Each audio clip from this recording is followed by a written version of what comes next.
ரொம்ப மோசமா வெயில் அடிச்சுக்கிட்டுக்கு. இந்த வெயில்ல இருந்து தப்பிச்சே ஆகணும்னு மனுஷங்களே கஷ்டப்பட்டுட்டு இருக்கும்போது, காக்கா ஒண்ணு அங்கிட்டு இங்கிட்டு பறந்துகிட்டுக்கு, தண்ணி தேடிக்கிட்டுக்கு. ரொம்ப தாகம் காக்காவுக்கு முடியல.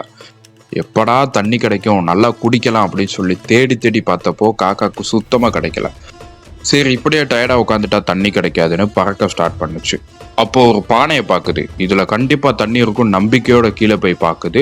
பானையில தண்ணி இருக்கு. ஆனா பாதி தான் இருக்குது. காக்கா எட்டி எட்டி குடிக்க பாக்குது. ஆனா அது வாய்க்கு தண்ணி எட்டல. கீழேயும் கொட்ட முடியல. கொஞ்சம் வெயிட்டா இருந்துச்சு. காக்கா விட்டுட்டு போகல. ஏதாச்சும் பண்ணி இந்த தண்ணியை நான் குடிச்சே தீருவேன்னு தீர்மானமா நின்னுச்சு. அப்போதான் டக்குன்னு ஒரு ஐடியா வருது. ஒரு கல்லை எடுத்து சும்மா தண்ணி மேல ஒன்ன போட்டு பார்த்துச்சு. தண்ணி மேல வரல. இப்படி சும்மா உட்காந்தா ஒன்றும் நடக்க போறதில்ல. அதுக்கு ஏதாவது இந்த குட்டி குட்டி கல்லெல்லாம் போட்டு பார்ப்போம், தண்ணி மேலே வருதான்னு முயற்சியாவது பண்ணி பார்ப்போமேன்னு சொல்லி ட்ரை பண்ணுச்சு. அப்படி ட்ரை பண்ணும்போது ஒவ்வொரு கல்லாக போட்டுக்கிட்டே வருது. அது கல்லை போட போட அந்த அளவுக்கு தண்ணி எழும்பலை.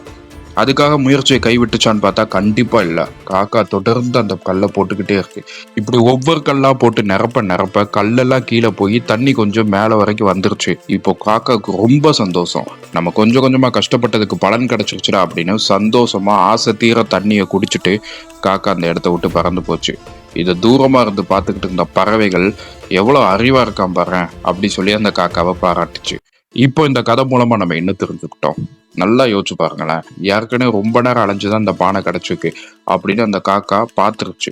இதை விட்டா வேற இடத்துல தண்ணியே இல்லை, கிடைச்சதை ஒழுங்கா யூஸ் பண்ணிக்கணும் அப்படின்னு இந்த காக்கா யூஸ் பண்ணிக்கிச்சு. இன்னொன்று, நம்ம ஒரு பணமா இருந்தாலும் அது சில்லறை தானேன்னு உதாசனப்படுத்தாம ரூபாயோ 2 ரூபாயோ 10 ரூபாயோ இன்னைக்கு நீங்க சேவிங்ஸ் பண்ண ஸ்டார்ட் பண்ணா என்னைக்கோ ஒரு நாள் அது உங்களுக்கு பெருசா கிடைக்கும். குட்டி குட்டி கல்லை போட்டு நான் என்னைக்கு சேர்த்து தண்ணி குடிக்க அப்படின்னு காக்கா சோம்பேறித்தனமா நினைச்சிருந்தா அதுக்கு எதாவது கிடைச்சிருக்குமா? அட்லீஸ்ட் முயற்சி பண்ணோம்னா கண்டிப்பா அதுக்கான பலன் நமக்கு கிடைக்கும். இதுதான் இந்த கதை மூலமா நம்ம தெரிஞ்சுக்க வேண்டிய ஒரு முக்கியமான விஷயம். தேடி கிடைக்கிறதும் கஷ்டப்பட்டு கிடைக்கிறதும் என்னைக்கும் உங்களுக்கு வீண் போகாது. ஸோ நல்லா தேடுங்க, முயற்சி பண்ணுங்க, சேவிங்ஸை ஸ்டார்ட் பண்ணுங்க.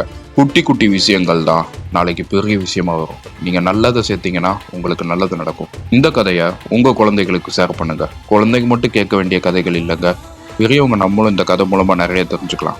மறக்காம சப்ஸ்கிரைப் பண்ணிக்கோங்க. அப்பதான் அடுத்த கதையில நம்ம சந்திக்க முடியும்.